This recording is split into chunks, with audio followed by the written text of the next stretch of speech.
Hey guys, Divyansh and welcome back to another episode. और भाई साहब, हम लोग यहाँ पर 3 मैचेस की बात करने वाले हैं। सबसे पहले हम बात करेंगे आर्सेनल की, फिर Barcelona and then Manchester United. Particularly जिस मैच डे से हम निकल के आए थे, जहाँ पर हमने देखा था भाई चेल्सी की बात करें, हालैंड की बात करें, मेसी एम्बापे की बात करें, रियल मैड्रिड की बात करें, मेरे को लग रहा था कि कंपेरेटिवली ना ये वाला मैच डे थोड़ा फीका रहेगा। लेकिन आर्सेनल के यानी कि पहले ही गेम में हमको एक ऐसा अनप्रेडिक्टेबल टर्न होता हुआ दिख रहा है कि यहाँ पर भैया प्रीमियर लीग के बाकी के बचे हुए गेम्स तो और भी ज़्यादा सीरियस और एक्साइटमेंट से देखने पड़ेंगे। क्योंकि यहाँ पर वेस्ट हैम ने हराया तो नहीं है, लेकिन एक्चुअली में आर्सेनल इस रिजल्ट को एक हार की तरह ही लेगी। और अगर बात करें बार्सिलोना की, तो ना चाहते हुए भी कहीं ना कहीं जावी पे क्रिटिसिज्म अब बनता हुआ दिख रहा है, और किसी और फैन बेस से नहीं बल्कि बारसा के खुद के फैन बेस से। लेकिन वहां पर थोड़ा डेप्थ में और बात करनी पड़ेगी। और अगर हम बात करें एरिक टेन हैग की, तो Ten Hag despite the critics, despite the injuries, despite the circumstances, ये कंफर्म करता हुआ जा रहा है कि ही इज द वन जो कि मैनचेस्टर यूनाइटेड को सर एलेक्स फर्गुसन के बाद एक्चुअली में वापस से ग्लोरी पे लेके आएगा।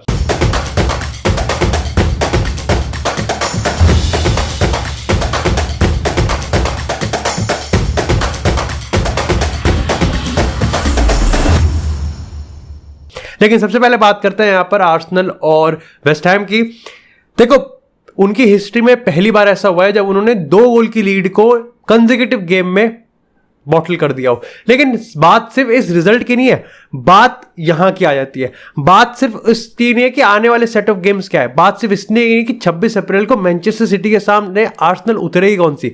बात इस चीज की आ जाती है कि यहां पर आपकी मेंटालिटी को हुआ क्या है, क्या सही में ही बात ये सारी की सारी मेंटालिटी की है। क्योंकि अगर हम लिवरपूल की बात करें ना, तो हमको ये पता है कि जिस तरीके से इन्होंने लिवरपूल के रिगार्डिंग स्टार्ट किया था, आज भी डिट्टो ही इन्होंने वेस्ट हैम को भी घुटनों पे ले आया था। लेकिन आज हम एक तरीके से कह सकते हैं कि जिस तरीके से ये एनफील्ड पे जैसे किसी की गर्दन पे तलवार लटकती है ना, मारे मारे फिर रहे थे, आज ऐसा तो नहीं हुआ। लेकिन फिर आप उसका प्रोडक्टिव फायदा भी नहीं उठा पाए, डिस्पाइट कि आपने अपने सारे अटैकिंग आउटपुट डाल दिए थे। अब देखो 3-4 चीजें जो कि मैंने नोटिस करी थी।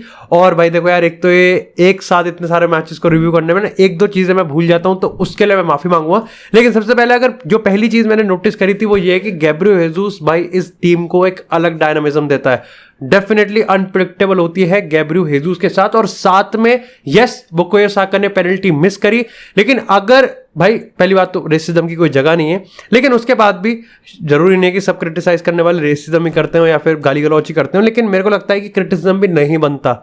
मतलब यार देखो, पेनल्टी किसी ने मिस कर दिया और वो भी बुकायो साका। शायद से इस आर्सेनल की टीम में मैं बुकायो साका की बात करूं, यहां पर अगर हम बात करते हैं अगर रामसडेल की, और भाई यहां पर गैब्रियल है, एक आधा प्लेयर और होगा ऐसे मार्टिन एडेगार्ड। सिर्फ इन प्लेयर्स को छोड़ के मेरे को लगता है यही प्लेयर्स ऐसे हैं जो कि क्रिटिसिज्म से बचने चाहिए, क्योंकि इनका सिर्फ परफॉर्मेंस तगड़ी नहीं है बल्कि कंसिस्टेंटली परफॉर्मेंस आई है। और बुकायो साका की बात करें, अपार्ट फ्रॉम पेनल्टी के हटा दे तो भाई तगड़ा मैच गया है। मैं मार्टिनेली की बात करूं, क्योंकि देखो शुरुआत का टाइम ऐसा था कि इस आर्सेनल सही में बहुत स्ट्रांग खेली थी। अब आर्सेनल ढह कैसे गई, या फिर मैं कहूं कि आर्सेनल गिर कैसे गई, वो है लैक ऑफ कंट्रोल। अब देखो जैसे जैसे गेम आगे बढ़ता है ना, वैसे वैसे वेस्ट हैम क्योंकि अपने ही होम में खेल रही है, तो वेस्ट हैम भी देखो अटैक करने के मूड में आती है। और सही बात बताऊं ना, तो वेस्ट हैम का अटैक कोई बहुत ऐसा कंस्ट्रक्टिव नहीं है कि वो सिटी आर्सेनल की तरह यहां पर पहले 5-10 पासेस का सीक्वेंस बनाएंगे और उसके बाद यहां पर अपने टेक्निकल प्लेयर्स का यहां पर यूज करेंगे। बहुत डायरेक्ट है। तुमको मैच में तमाम ऐसे इंसिडेंट दिखेंगे जहां पर मिकेल एंटोनियो ने लगभग 20 मीटर का स्प्रिंट मार दिया। उसके बाद जेरार्ड बोवेन का जिस टेक्निकलिटी है, टेक्निकल लैंड, वो काफी ज्यादा अमेजिंग है। जो तीसरी चीज जो मैंने नोटिस करी है भाई, वो है यहां पर भैया देखो टियर्नी बहुत बुरा गेम नहीं खेला, लेकिन जिनचेंको की आज जरूरत थी। क्योंकि ऐसे गेम में जहां पर गेम फंस जाता है, और वो भी लास्ट के 15 मिनट की मैं बात करूं जहां पर वेस्ट हैम इतना डीप खेल रही थी, वहां पर आपको जिनचेंको जैसे प्लेयर की जरूरत है जिसके पास टेक्निकल पावर है और जो कि खोल सकता है। बिकॉज अल्टीमेटली आपको एक टाइम पे जब आपको गोल चाहिए तो आपको क्रिएटर्स चाहिए और कुछ मैजिकल तो चाहिए। और ऐसे में हमने पता है कि जिनचेंको टेक्निकली तो काफी सिक्योर्ड है अगर हम टियर्नी की कंपैरिजन में बात करें। दूसरी चीज पैनिक। देखो ये चीज तो हमको ही पता है कि आर्सेनल की टीम अभी रिलेटिवली काफी यंग है, सही में काफी यंग है, और ऐसे में जब इनको गोल की जरूरत थी और वेस्ट हैम यहां पर बहुत ही नैरो लो ब्लॉक पे बैठी हुई थी, कंजेस्टेड, मतलब they were just happy with the 2-2। ऐसे में आर्सेनल को ठंडे दिमाग से, और मैं सही बताऊं तो ओवर कॉम्प्लिकेटेड चीज़ यहाँ पर कर रही थी, अगेन वही जद्दोजहद में थी कि भैया कुछ मैजिकल क्रिएट करना है, कुछ क्रिएट करना है, and ultimately they fail. Arteta ने डेफिनेटली यहाँ पर एक कंस्ट्रक्टिव क्रिटिसाइज किया कि भैया हमको और देना पड़ेगा। तो क्या इसका मतलब ये है कि भैया हालैंड एंड कंपनी को यहाँ पर एक फ्री पास दे दिया गया? देखो कायदे से अभी एक गेम सिटी के पास है और अगला ही गेम उनका आर्सेनल के अगेंस्ट है, यानी कि जब तक दोनों ही टीम के 31 गेम होंगे, ऐसा नहीं होगा क्योंकि आर्सेनल का जब मैनचेस्टर सिटी के साथ गेम होगा तो वो अपना 32वां गेम खेल रहे होंगे और सिटी अपना 31वां गेम खेल रही होगी। लेकिन बात यह है कि मामला जाएगा एंड तक, क्योंकि तब सिटी के पास गेम इन हैंड होगा और आर्सेनल अपने सारे गेम खेल चुकी होगी। लेकिन यहाँ पर आर्सेनल के सिटी के पास अब इस लीड को 1 पॉइंट के गैप पे कम करने का चांस है। और मैंने दोनों टीम्स के सेट ऑफ फिक्सर्स देखे हैं, सही बताऊं तो दोनों के कंपेरेटिवली इक्वल ही हैं। लेकिन पॉइंट यहां पर यह है कि जहां मैनचेस्टर सिटी थ्रेटनिंग लग रही है, 10 गेम लगातार जीत चुकी, बायर्न को 3-0 से पेल दिया, उसके बाद हालैंड यहां पर रिकॉर्ड तोड़े जा रहा है और पेप गार्डियोला इतने चिल खेल रहा है कि अपनी हाफ टाइम पे अपनी टीम ही सब्स्टिट्यूट कर देता है। उस मामले में वहां पर आर्सेनल जो कि इतने लंबे समय से अपने ट्रेंड को बनाते हुए आ रही है, सवाल ये खड़ा होता है कि क्या फाइनल क्रंच टाइम पे मेंटल ब्रेकडाउन हो चुका है, जो कि तमाम हम ये टर्मिनोलॉजी यूज करते हैं स्पर्स के लिए और लेस्टर सिटी के लिए। लेकिन खैर इसी के साथ बात करते हैं यहाँ पर अब थोड़ी सी बार्सिलोना की।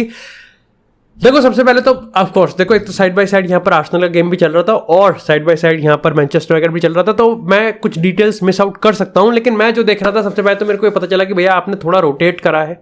अगेन लेफ्ट वाली साइड जो है वो बहुत ही ज़्यादा डिस्कशन पे है, क्योंकि यहाँ पर सबसे पहले आपने आब्दे को विंगर खिलाया है और आल्बा को लेफ्ट बैक खिलाया है। ठीक है, कोई दिक्कत नहीं है। मेरे को बस ये चीज़ पूछना है कि फिर आप अंसु फाटी का यूज़ करोगे या नहीं करोगे। मतलब मेरे को लगता है कि अगर आपने अंसु फाटी को आज ही बेंच पे बिठाया तो ये एक बहुत बड़ा एक मेरे को लगता है ओपिनियन है, एक सेट ऑफ सिंबल है, एक इंडिकेशन है कि अंसु फाटी ज़ावी के प्लान्स में नहीं है।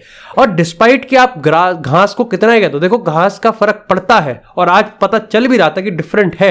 उसके बाद बाहर से एडमिनिस्ट्रेशन घास की एग्जामाइन, आप कुछ भी कर लो, लेकिन आप इस चीज़ को कैसे करोगे कि आपकी टीम पिस पुअर थी क्रिएटिविटी वाइज। कितने बार हमने देखा है कि यहाँ पर कंसेक्यूटिवली 0-0 बार्सिलोना फिनिश करा है। अब ज़ावी ने इस चीज को ऐसे डिफेंड करा है कि हमने गोल नहीं स्कोर किया है लेकिन हमने कंसीड भी तो नहीं किया है। लेकिन सवाल यहां पर एक खड़ा होता है कि शायद से आपकी टीम जो आप फील्ड कर रहे हैं आप उसमें फेल हो रहे हैं क्रिएटिविटी वाइज। लाइक आप लेवेंडोव्स्की के आउटपुट पे आप सवाल खड़ा कर सकते हैं। आप रफीनिया का तो मेरे को समझ में नहीं आता भाई।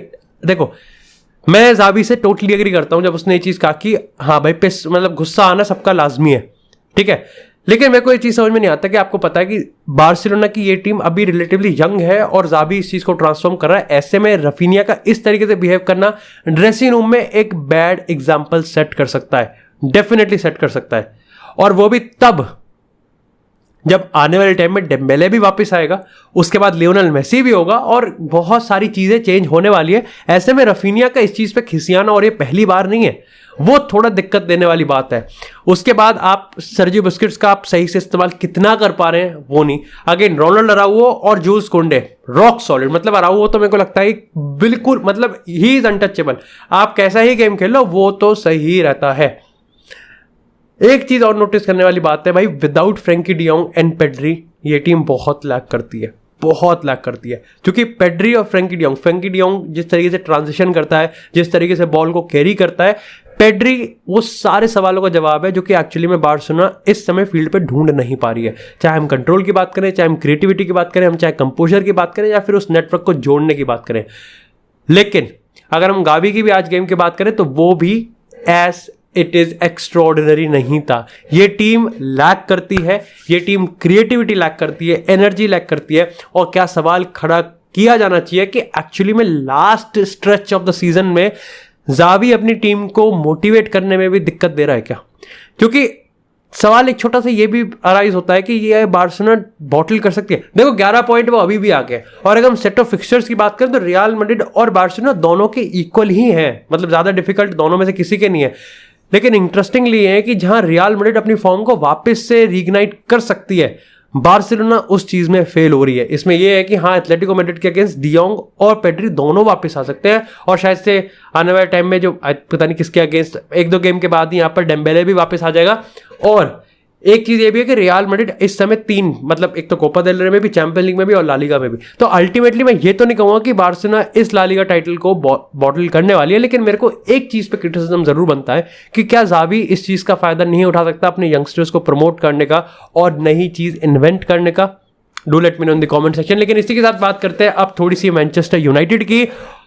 विदाउट रफे वरान, विदाउट लिसांड्रो मार्टिनेज, मैग्वायर, और हाँ भाई विदाउट लूक शॉ और मलासिया, 4 ऐसे प्लेयर, और चारों ही हमारे डिफेंस में, और हमने ये गेम 2-0 से जीत लिया।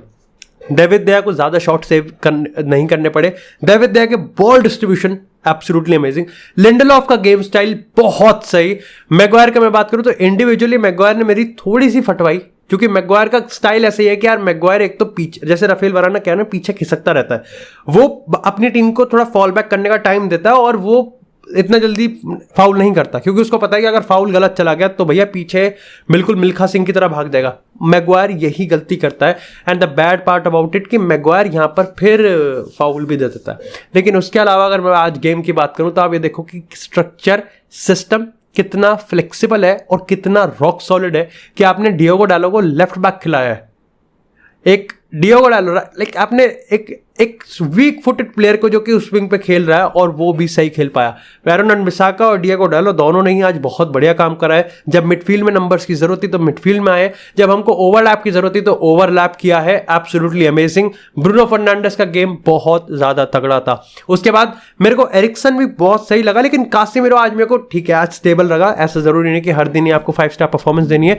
लेकिन एंटनी की मैं बात करूं, आज हमारे स्कोर शीट पर 2 वो आए, डियोगो डालो और एंटनी, 2 ऐसे प्लेयर जो कि नॉर्मली नहीं आते। खैर डियोगो डालो का तो पहले ही प्रीमियर लीग का गोल है, और ये जरूरी भी था, क्योंकि एंटनी डिस्पाइट हम कितना ही कह लें कि एरिक टेन हैग उसको वर्क रेट के लिए, उसके एथिक्स के लिए, उसके कन्विक्शन के लिए, उसके मोटिवेशन के लिए, कॉन्फिडेंस के लिए, लेकिन भैया एंटनी को भी गोल चाहिए, उसको भी गोल चाहिए। अल्टीमेटली पता है, इस गेम से मैं ये कंक्लूजन ड्रॉ कर सकता हूं कि जब आपको पता चल गया कि चेल्सी ने पॉइंट्स ड्रॉप करे, उसके बाद आपको पता चल गया कि आर्सेनल ने पॉइंट्स ड्रॉप कर दिए, न्यूकासल ने पॉइंट्स ड्रॉप कर दिए, टॉटनहम ने पॉइंट्स ड्रॉप कर दिए। ये इंपॉर्टेंट है क्योंकि टॉप 4 की रेस में यही है। चेल्सी को हटा देते हैं, वो टॉप 10 में भी नहीं है, व्हाटएवर इट इज। यूनाइटेड ने गेम निकाला, और गेम इंजरीज के चलते निकाला, कंसिडरिंग कि क्या स्टेक पे तब निकाला, और अब हम यहाँ पर थर्ड पे बैठे हैं, और ये बहुत बड़ी चीज है। This is absolutely amazing. Sancho का गेम मेरे को काफी ठीक लगा। ब्रूनो फर्नांडिस अगेन भाई 2-3 शॉट तो उसके ऐसे थे जो कि अगर गोल हो जाते ना तो मजा ही आ जाता। अल्टीमेटली भाई ये मैच डे भी मेरे को काफी ज्यादा अच्छा लगा।